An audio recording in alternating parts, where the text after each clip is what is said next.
ইরানের পারমাণবিক স্থাপনাগুলো ধ্বংস করতে যুক্তরাষ্ট্র যে হামলা চালিয়েছিল তা খুব একটা কাজে আসেনি বলে মনে করছে মার্কিন প্রতিরক্ষা বিভাগ। গোপন প্রাথমিক গোয়েন্দা মূল্যায়ন বলছে, পারমাণবিক স্থাপনাগুলো পুরোপুরি ধ্বংস তো হয়নি, বরং যতটুকু ক্ষতি হয়েছে তা ইরানের পারমাণবিক কর্মসূচির কার্যক্রমকে কয়েক মাস পিছিয়ে দিতে পারে মাত্র। অত্যাধুনিক B-2 স্টিলথ বোমারু বিমান দিয়ে বাংকার বাস্টার বোমা ফেলার মাধ্যমে ইরানের 3টি পারমাণবিক স্থাপনা পুরোপুরি ধ্বংস করা হয়েছে। উৎফুল্ল মনে এমনটাই দাবি করে আসছিলেন মার্কিন প্রেসিডেন্ট ডোনাল্ড ট্রাম্প। কিন্তু হামলার 3 দিনের মাথায় পেন্টাগনের প্রস্তুত করা ওই প্রাথমিক মূল্যায়নের ফাঁস হওয়া তথ্য ঠিক এর উল্টো। আর এই অতি গোপনীয় প্রতিবেদন ফাঁস করে দিয়েছে মার্কিন গণমাধ্যম CNN ও নিউ ইয়র্ক টাইমস। ওই মূল্যায়ন প্রতিবেদন তৈরি করা হয়েছে বিষয়টির সাথে সংশ্লিষ্ট 7 জনের বক্তব্যের ভিত্তিতে। মূল্যায়নের সঙ্গে জড়িত 2 জন জানিয়েছেন ইরানের ইউরেনিয়ামের মজুদ ধ্বংস করা যায়নি। একজন বলেছেন সেন্ট্রিফিউজগুলো অক্ষতই রয়ে গেছে। আরেকটি সূত্র জানিয়েছে মজুদ করা ইউরেনিয়াম ওইসব স্থাপনা থেকে আগেই সরিয়ে নিয়েছিল ইরান।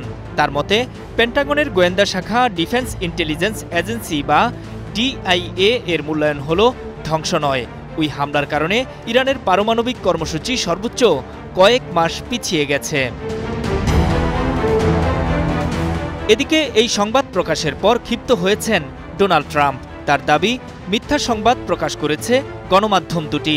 সামাজিক মাধ্যমে দেওয়া এক পোস্টে তিনি বলেছেন, ব্যর্থ নিউ ইয়র্ক টাইমসের সাথে এক হয়ে ভুয়া খবর প্রকাশ করেছে CNN। তার মতে ইতিহাসের অন্যতম সফল সামরিক হামলাকে খাটো করার জন্যই প্রতিবেদন প্রকাশ করেছে প্রতিষ্ঠান দুটি। শুধু তাই নয়, আগের মতোই তিনি দাবি করেন ইরানের পারমাণবিক কেন্দ্র পুরোপুরি ধ্বংস হয়ে গেছে।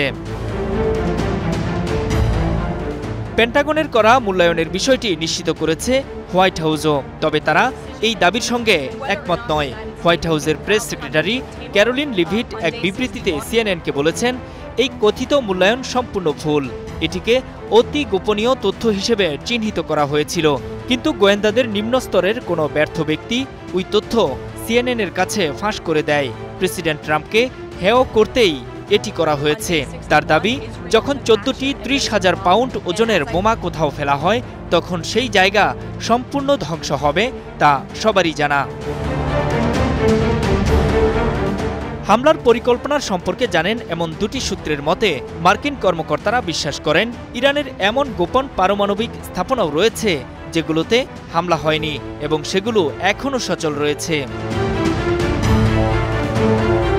গত 21 জুন মধ্যরাতে যুক্তরাষ্ট্রের মিসৌরি রাজ্যের একটি বিমান ঘাঁটি থেকে ইরানে হামলা চালানোর লক্ষ্যে অপারেশন মিডনাইট হ্যামার শুরু হয়। এতে 7টি B-2 স্টিলথ বোমারু বিমান সহ 125টি বিমান অংশ নেয়। হামলা হয় ইরানের ফর্দো, নাতাঞ্জ ও ইস্পাহান পারমাণবিক স্থাপনা ও গবেষণা কেন্দ্রে। অভিযানের শুরু থেকে শেষ পর্যন্ত বোমারু বিমানগুলোকে দীর্ঘ 38 ঘণ্টা আকাশে থাকতে হয়। নূর মোহাম্মদ, স্টার নিউজ।